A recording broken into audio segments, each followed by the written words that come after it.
Hey everyone, I've been seeing a lot of buzz lately about the Avid AES3 I card for MTRX, especially among audio engineers and post-production folks who need reliable digital I/O for their setups.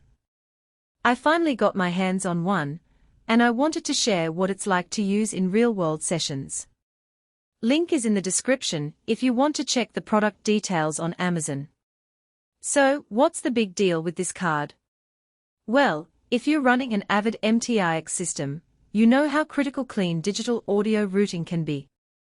This card gives you 8 AES3 inputs and 8 outputs, which is perfect for expanding your MTRX without cluttering your setup with extra converters.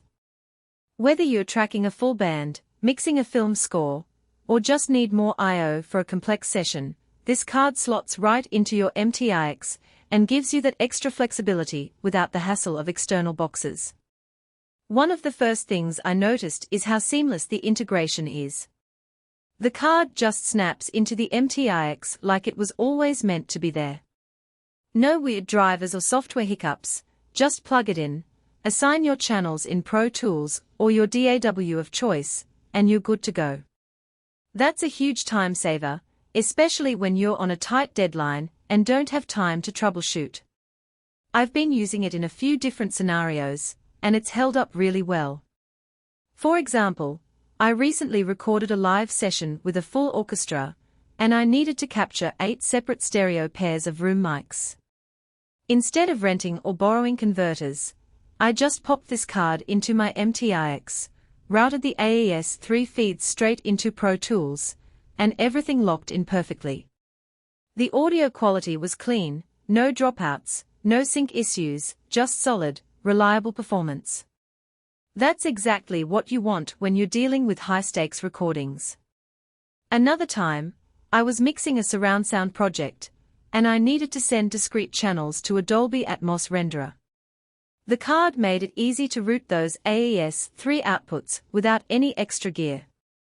It's one less box to power, one less cable to manage, and one less potential point of failure. For anyone who's ever dealt with a tangled mess of converters and interfaces, you know how much of a relief that is. I also appreciate the build quality. Avid gear is known for being rugged, and this card is no exception. The connectors are solid, the circuit board looks well made, and it just feels like it's built to last.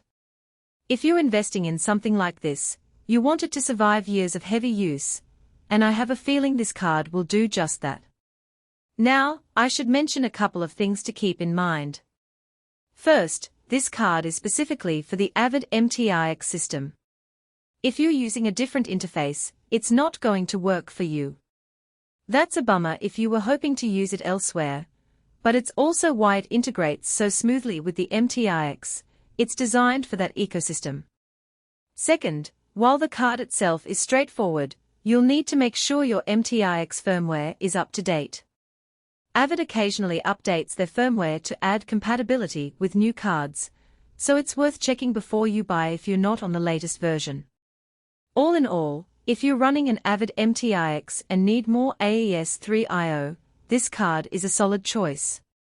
It's reliable, easy to set up, and it just works. Whether you're tracking, mixing, or just need more routing options, it's a great way to expand your system without adding clutter. If you think this might be what you're looking for, you can find the link below. Thanks for watching, and I'll see you in the next one. For most buyers, the real question is not whether Avid 8 AES3 I card for MTRX sounds impressive on paper, but whether strengths like 8 in 8 out AES3 digital I/O card for Avid MTRX and practical day-to-day use actually make daily use feel easier, more dependable, and more worthwhile after the first few days of excitement wear off. It is also smart to think about long-term satisfaction.